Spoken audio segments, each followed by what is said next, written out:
журналістів, вітання. Dear journalists, we'll listen now to the next briefing. This is the urgent and latest information of the activity of OSCE Special Monitoring Mission in Ukraine, and Alexander Hug, the Deputy Chief Monitor, and you can take the peaceful getting simultaneous translation in the rear of the hall.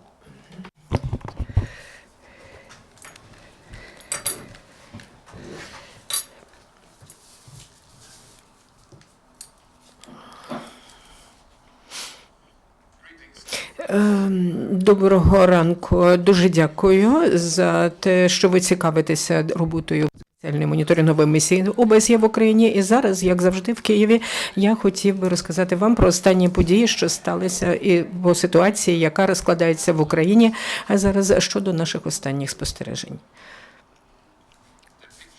Картина в Східній Україні така змішана. Власне, вже 2 місяці проходить припинення вогню. Explosions that we have seen have been attributed to demining and most firing incidents to training activities. Nonetheless, last week we recorded a higher number of incidents that could not be attributed to such activities, some involving fatalities.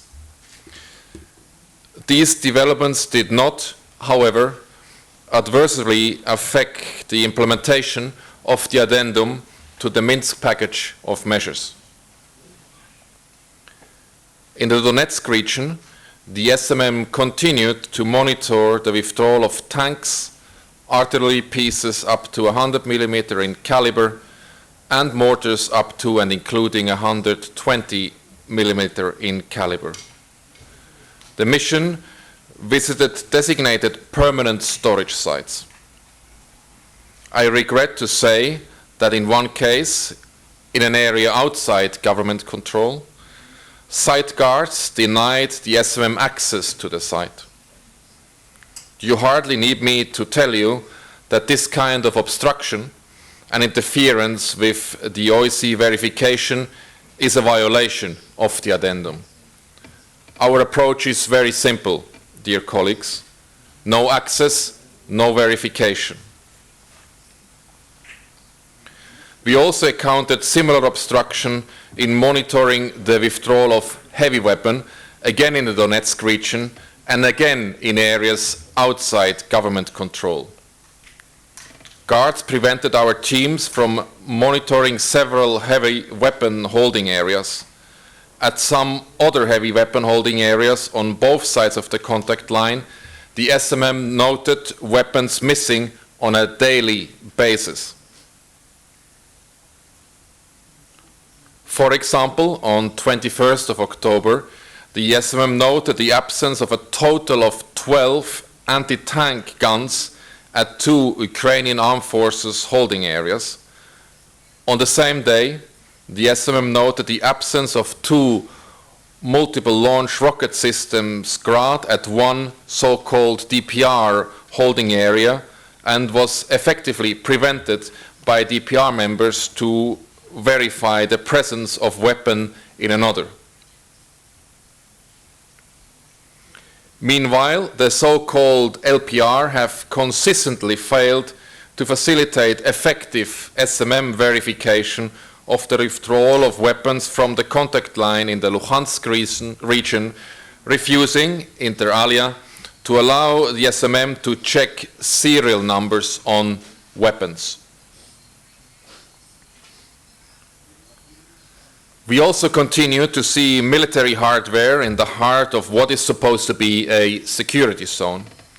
For example, on 19th of October, an SMM unmanned aerial vehicle spotted 2 tanks in the so-called DPR-controlled area of Bezimene, and no fewer than 25 tanks in the so-called DPR-controlled area of Sonseve. The following day, in the government-controlled area of Hranitne, one of our unmanned aerial vehicles spotted a camouflage-towed heavy artillery piece. The training exercises the sites continue to hold also contribute to tensions. Such exercises, of course, also impact the local population. On 19th of October, for example, in so-called DPR-controlled Voznesenka and Starobezheve, local residents concerned about training activities told the SMM about 2 shooting ranges in the area. They said that children, in particular, found it frightening. Another ever-present danger for civilians, in particular for children, comes from landmines and unexploded ordnance. As I have said before, this is an issue of increasing concern to the SMM. Yes, there are some clearance already in process. The SMM and the Joint Center for Control and Coordination are cooperating to ensure that the risk to repair workers is reduced on vital repairs so that vital repairs can be carried out. But this is a drop in the ocean, dear colleagues. Concerted mine action is now needed, and it is needed immediately. On 19th of October, in the middle of a residential area in government-controlled Peredilske, the SMM observed 3 unexploded ordnances, rockets of Uragan multiple rocket system stuck in the ground. And this is, I regret to say, not unusual. People across eastern Ukraine, in or out the security zone, deserve to have affected areas mapped, marked and fenced, and ultimately cleared of these ordnance. Dear friends, as you know, last week I have been visiting the Donetsk area and met with internally displaced persons from Pisky. They said that, most of all, they wanted to go back home. They also raised concern about looting of their homes. Later, in Pisky itself, I and my colleagues did indeed see some indication that such fears are not entirely unfounded. In Pisky, we saw damage and other signs consistent with looting. We also observed just a few kilometers from the village a military-type truck carrying uniformed persons and loaded with furniture, mattresses and window frames moving from the area of Pisky. Very worrisome, and something we see on both sides of the contact line, we observed entrenched military positions in the heart of civilian areas in the village, which, of course, endangers those still living there.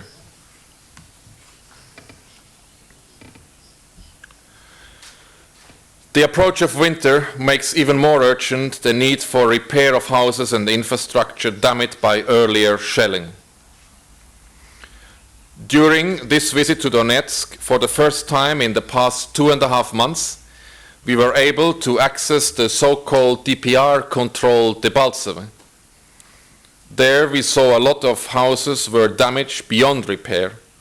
There were a few people in the streets, and we saw armed individuals and unmarked military vehicles. Local residents appeared to be maintaining a very basic existence. A number of settlements in the security zone remain without gas, electricity, or water. It seems sometimes just too difficult or dangerous for repair crews to get the access they need to make the necessary repairs. One of our patrols, facilitating and monitoring repairs of electricity infrastructure near a village just north of Luhansk city on 20th of October, did in fact hear an explosion when one of the repair vehicles hit a landmine.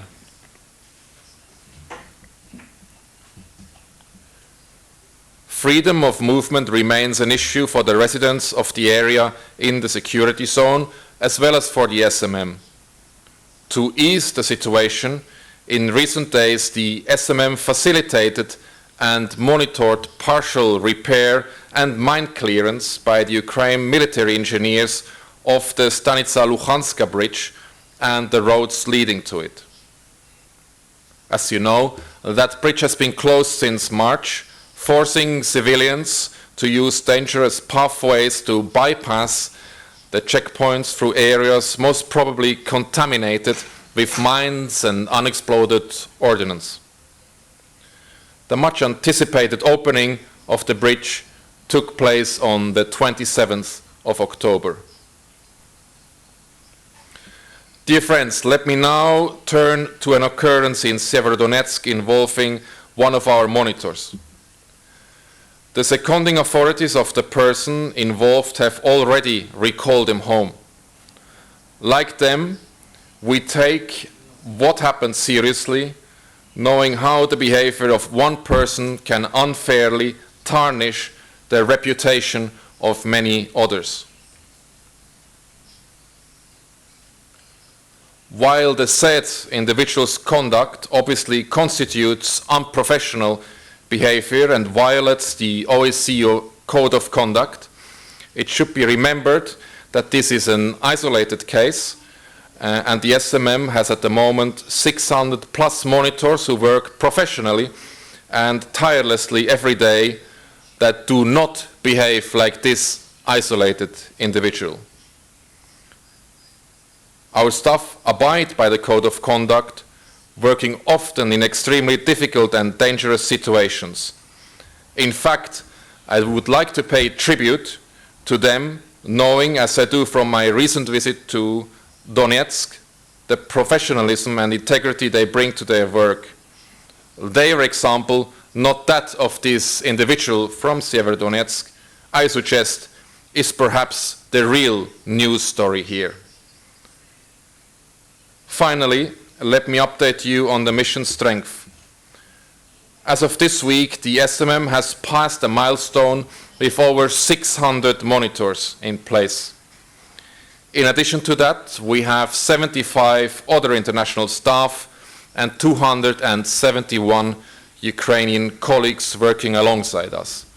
Thank you very much for your attention, and I'm available to questions if you have. Thank you very much, Mr. Hug.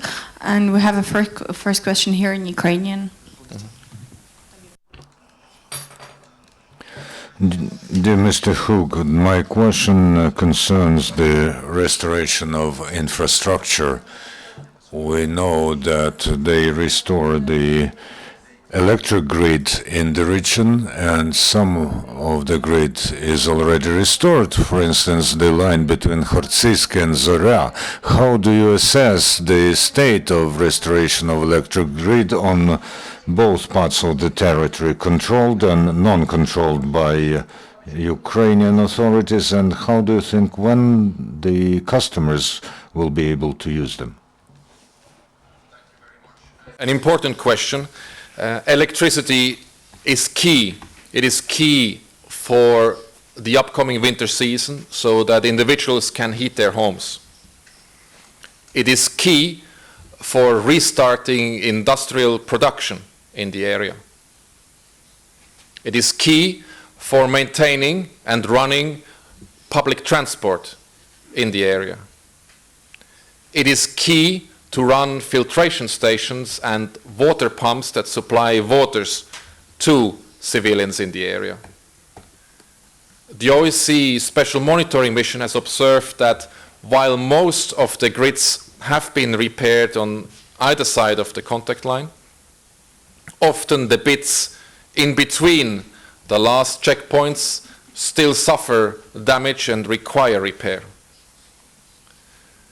On my last visit last week to Donetsk, I was discussing here with the Ministry of Energy and with companies responsible for the repair and maintenance how the OSCE mission can further assist the repair of such lines.